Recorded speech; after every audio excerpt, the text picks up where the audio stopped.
할렐루야. 지난 한 주도 주님의 은혜로 승리하셨으리라 믿습니다.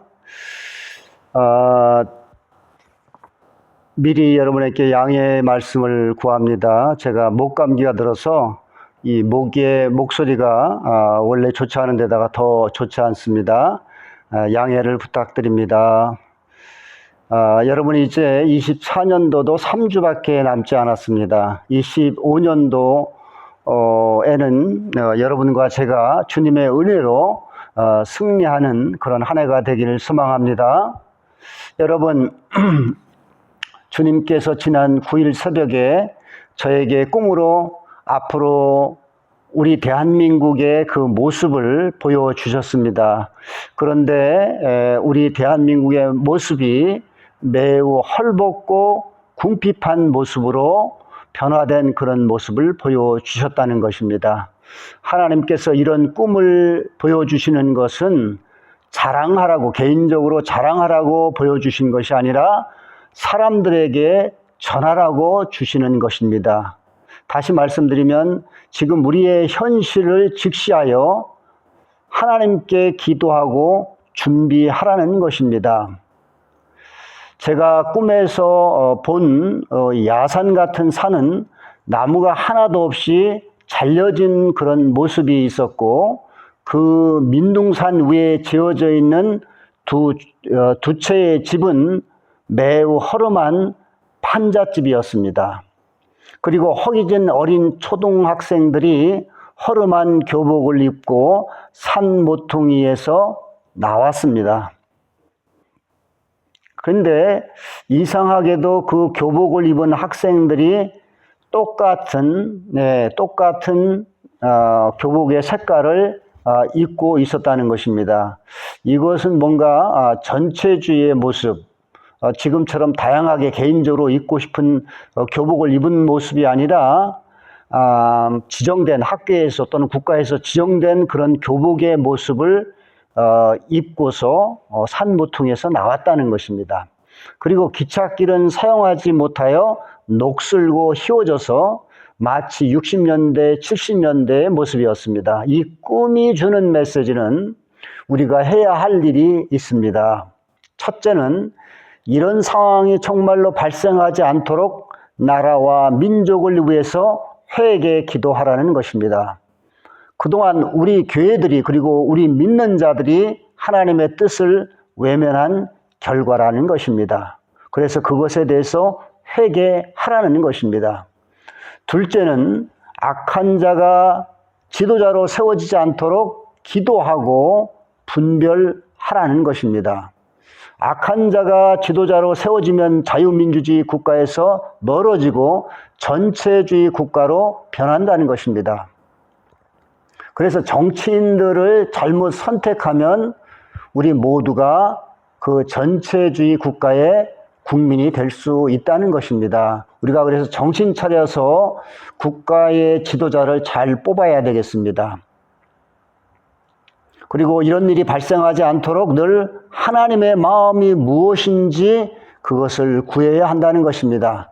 이런 상황이 구체적으로 언제 얼마나 지속되는지는 알 수 없습니다.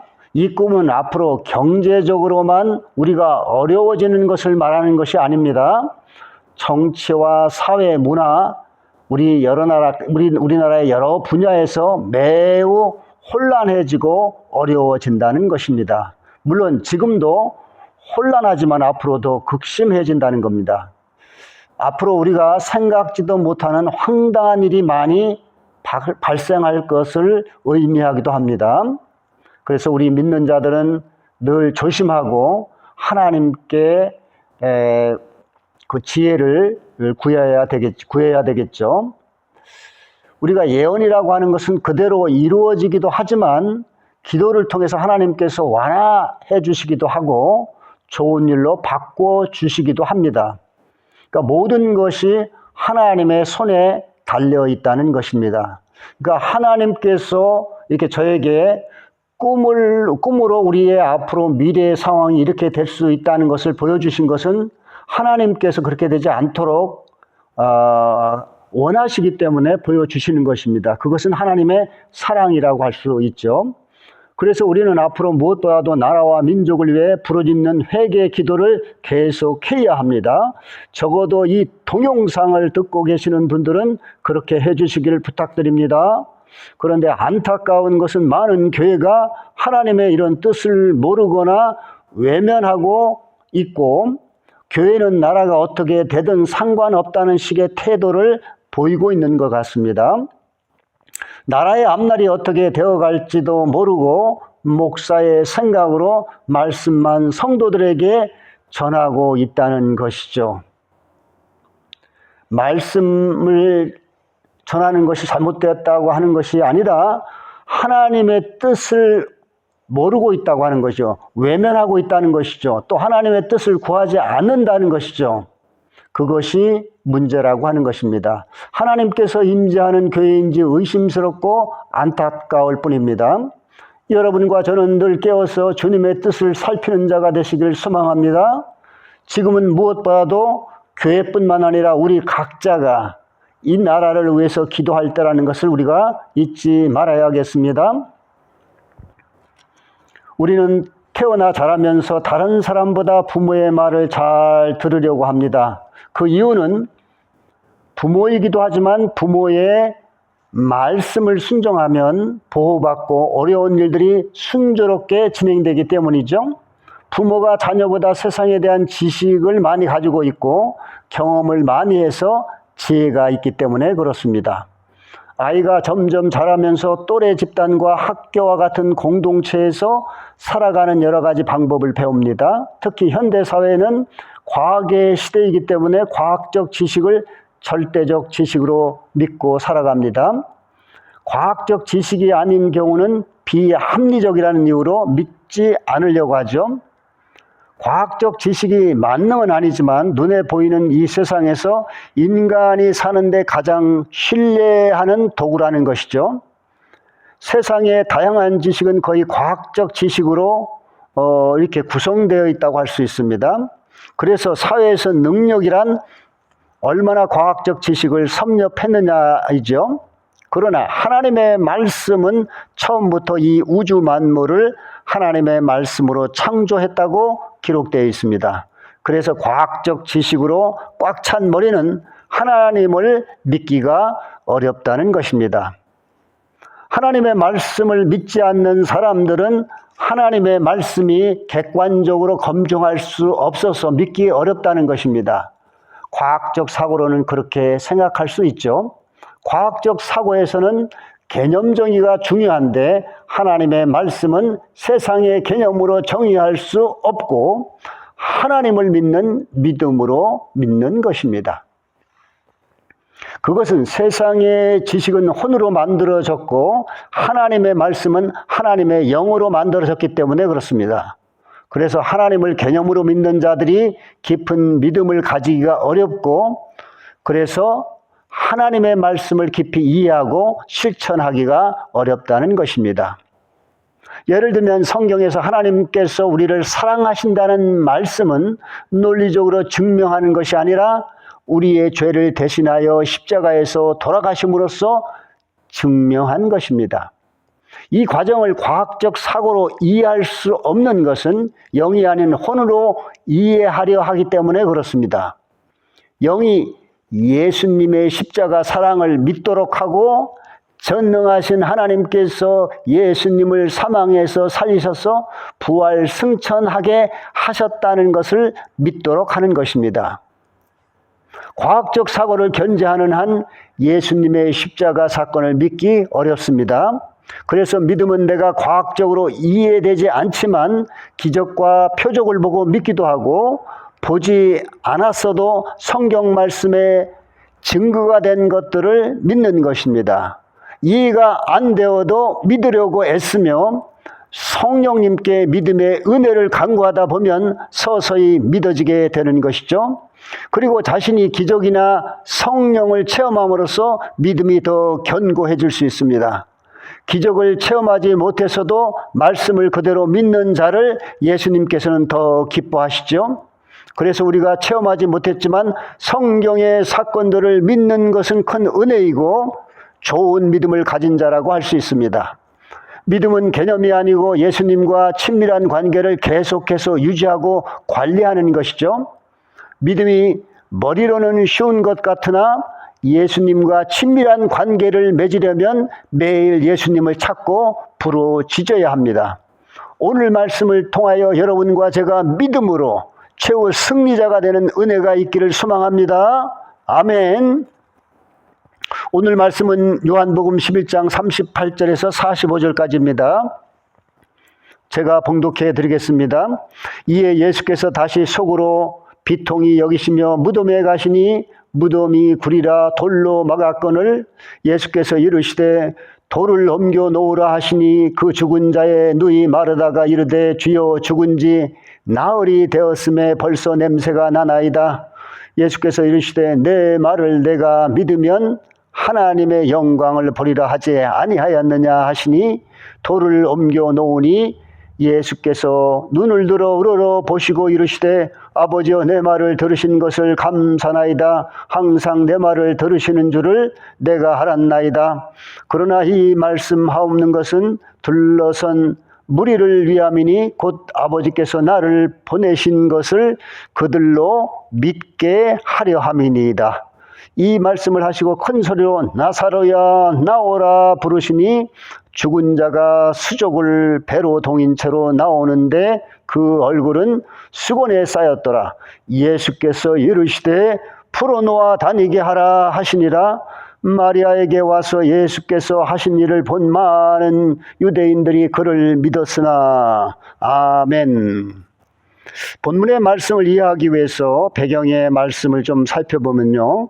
베단이라는 곳에 이제 마리아와 마르다 두 자매와 나사로가 살았는데 이 가족은 예수님과 상당한 친분이 있었던 것 같습니다. 그런데 나사로가 병이 들어 죽게 되었을 때 그들은 예수님께 나사로가 죽게 되었다고 전했으나 예수님께서 바로 베다니로 가시지 않았습니다. 나사로가 죽은 지 4일 만에 예수님께서는 나사로가 죽은 베다니로 가셨습니다. 요한복음 11장 21절에 보면 마르다는 예수님께서 이곳에 계셨더라면 자신의 오빠가 나사로가 자신의 오빠인 나사로가 죽지 않았을 거라 하며 안타까워했죠. 마태복음 11장 25절과 26절에 예수님께서는 마르다에게 나는 부활이요 생명이니 나를 믿는 자는 죽어도 살겠고 누구든지 살아서 믿는 자는 영원히 죽지 아니하리니 이것을 믿느냐라고 물으시자 마르다는 예수님이 하나님의 아들임을 믿는다고 말했습니다. 예수님께서 부활이고 생명이므로 예수님을 믿으면 육신이 죽어도 살아나고 살아서 믿는 자는 육신도 죽지 않고 영생한다고 말씀하시는 것입니다. 이 말씀에서 예수님께서 강조하신 부분은 예수님 자신이 부활이고 생명이라는 것입니다. 예수님께서 마르다에게 물은 부분은 예수님께서 부활이고 생명인 것을 믿느냐 하는 것입니다. 즉 예수님을 믿으면 영생한다는 것을 믿느냐 하는 것입니다. 세상의 과학적 사고로는 도저히 믿을 수 없는 말입니다. 영적 믿음으로 믿는 것과 세상의 방식으로 믿는 것과는 완전히 다른 것이죠. 과학적 사고는 사람의 혼에서 나온 것이고 하나님의 말씀은 영에서 나온 것이기 때문에 그렇습니다. 영은 혼을 이해할 수 있어도 혼이 영을 이해하기 어렵습니다. 영적 믿음은 예수님께서 전지전능하신 창조주 하나님이라는 것을 믿어야 가능한 믿음입니다. 즉 예수님은 무에서 유를 창조하시기도 하고 유를 무로 만들기도 하신다는 것을 온몸으로 믿는 것입니다. 그래서 믿음은 과학적 사고가 아닌 성령님의 은혜로 믿어야 하는 것이죠. 믿음이 생기면 저절로 하나님의 말씀이 이해가 됩니다. 믿음은 이해가 먼저가 아니고 믿음의 은혜로 이해가 되는 것입니다.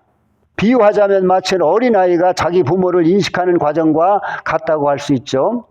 어린아이가 자기 부모라는 것을 태어날 때부터 인식하는 것이 아니라 부모라고 믿고 함께 지내는 동안에 저절로 나의 부모라는 것을 이해하는 것과 같은 것입니다. 그러니까 따져서 그 하나님의 섭리를 이해하는 것이 아니라 이해가 잘 안 되어도 하나님을 믿다 보면 하나님을 점차 알게 된다는 것입니다. 그래서 믿음은 하나님의 전적인 은혜라고 할 수가 있죠. 믿음과 은혜는 하나님의 선물입니다. 오늘 본문은 예수님께서 말씀하신 부활과 생명, 즉 예수님을 믿는 자는 죽지 않고 산다는 말씀을 증명하신 부분입니다. 먼저 예수님은 자신의 말씀을 증명하시기 위해 나사로가 묻힌 무덤에 가셔서 입구에 돌을 옮기라고 말씀하셨습니다.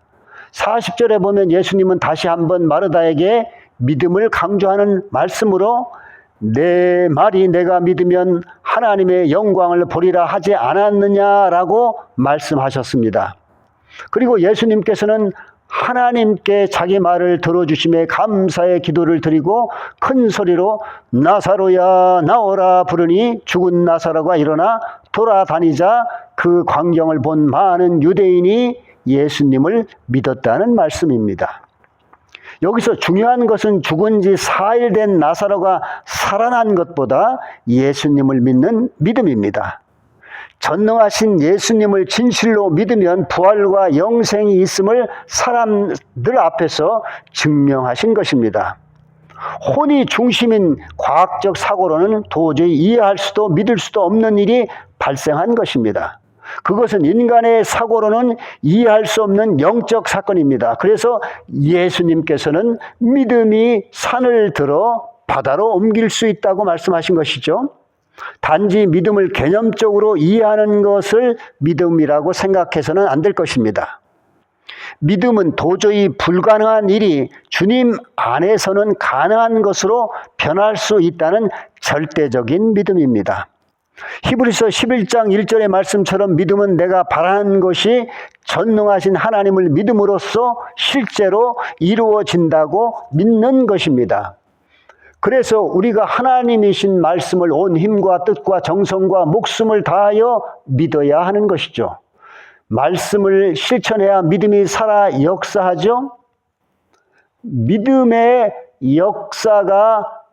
역사를 많이 경험한 사람이 믿음이 좋은 사람이고 예수님과 친밀한 사람이라고 할 수 있습니다. 또한 그런 사람이 거룩한 성화의 길을 걷고 있는 예수님의 신부라고 할 수 있겠죠.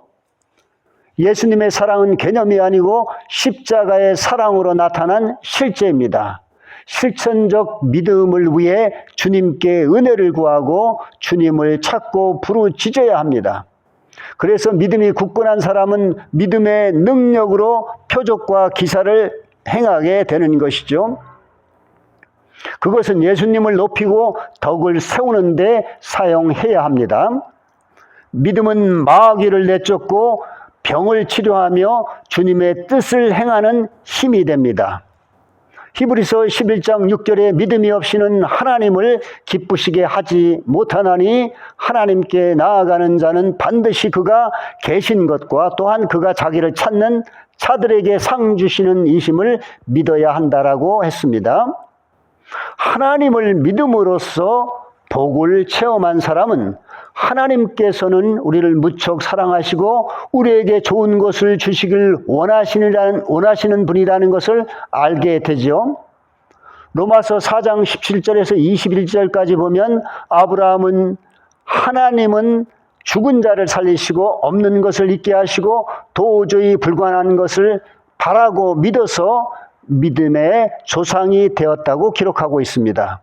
또 아브라함이 100세가 되어 몸은 죽은 것 같았으나 그의 아내가 나이가 많아 출산할 수 없는 것을 알고도 믿음이 약해지지 않았고 하나님을 의심하지 않은 믿음에 굳게 서서 하나님께 영광을 돌리며 약속하신 것을 확신하는 믿음이 있어서 하나님께서 그를 의롭다고 여기셨다고 사도 바울은 기록했습니다.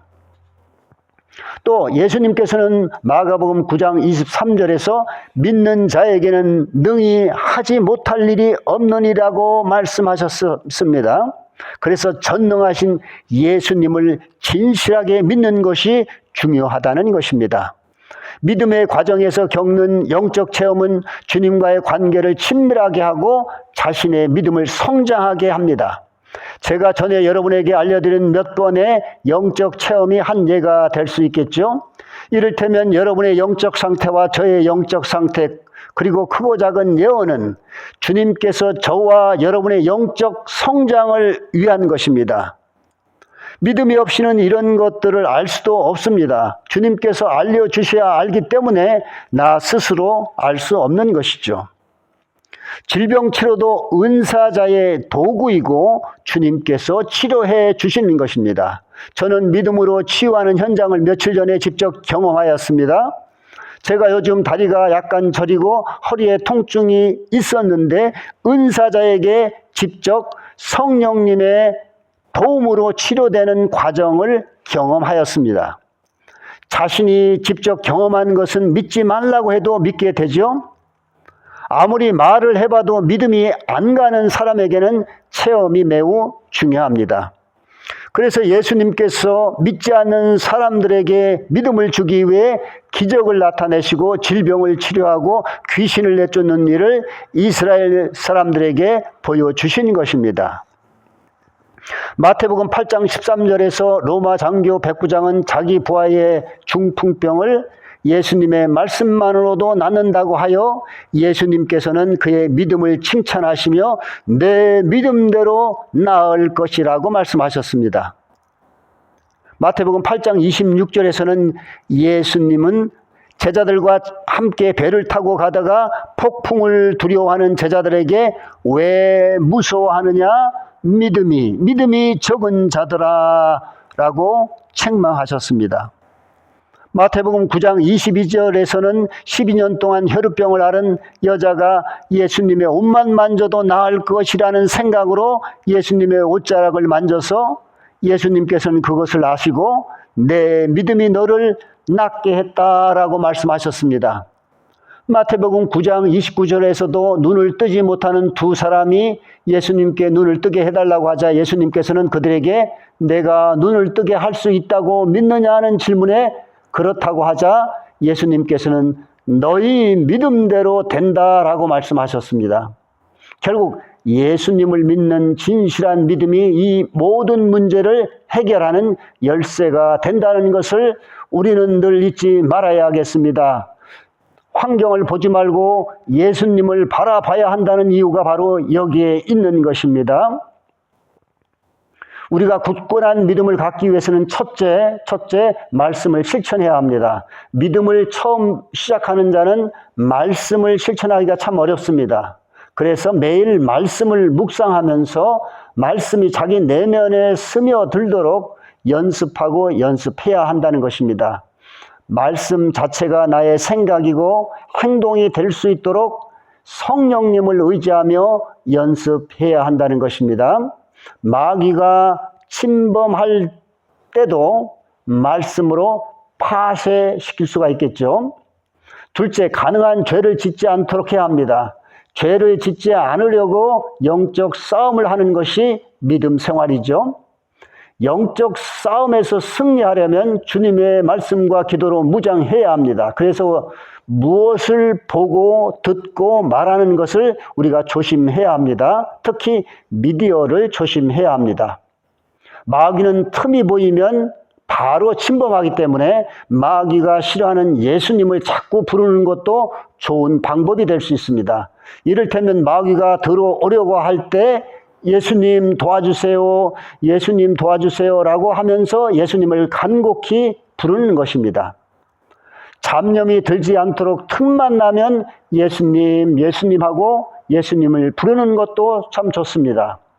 또 죄를 지었다면 바로 회개해야 합니다. 우리에게 회개는 생명이라고 할 만큼 소중합니다. 회개 없이는 거룩할 수 없습니다. 정결할 수 없기 때문에 그렇습니다. 그래서 늘 회개 기도를 해야 한다는 것입니다. 회개 후에도 예수님의 보혈이나 예수님의 이름으로 깨끗이 씻어내야 한다는 것입니다. 때로는 마귀를 쫓아내는 축사도 해야 합니다. 그래서 나사렛 예수의 이름으로 명하노니 마귀는 내게서 떠나갈지어다 하고 축사하는 것입니다. 셋째, 기도해야 한다는 것입니다. 내가 믿음을 가져야겠다고 해도 믿어지지 않을 때가 있죠. 우선은 자신이 하나님의 약속의 말씀을 굳게 믿어야 합니다. 그리고 말씀을 진심으로 믿을 수 있도록 은혜를 달라고 기도해야 한다는 것입니다. 때로는 하나님께 부르짖어야 합니다. 에레미야 33장 3절에 하나님께서 나에게 부르짖으면 내가 응답할 것이며 내가 알지 못하는 크고 놀라운 일을 보여주신다라고 말씀하셨습니다. 마귀의 역사가 강한 요즘은 주님의 은혜를 구하는 부르짖는 기도가 필요하죠. 계시록 2장 7절에 신앙의 승리자는 하나님의 낙원에 있는 생명나무 열매를 주어 먹게 하겠다라고 했습니다. 또 계시록 3장 5절에 보면 신앙의 승리자는 흰옷을 입을 것이며 그의 이름이 생명책에서 절대로 지워지지 않고 하나님 앞과 그의 천사들 앞에서 인정할 것이라고 했습니다. 요한계시록의 전체 요점은 끝까지 믿음으로 승리하는 자가 이긴 자가 된다는 것입니다. 여러분과 저는 진실한 믿음으로 최후의 승리자가 되시길 축원합니다. 아멘. 위험에 빠진 한국을 위해 중보 기도와 회개 기도를 계속해 주십시오. 감사합니다. 샬롬.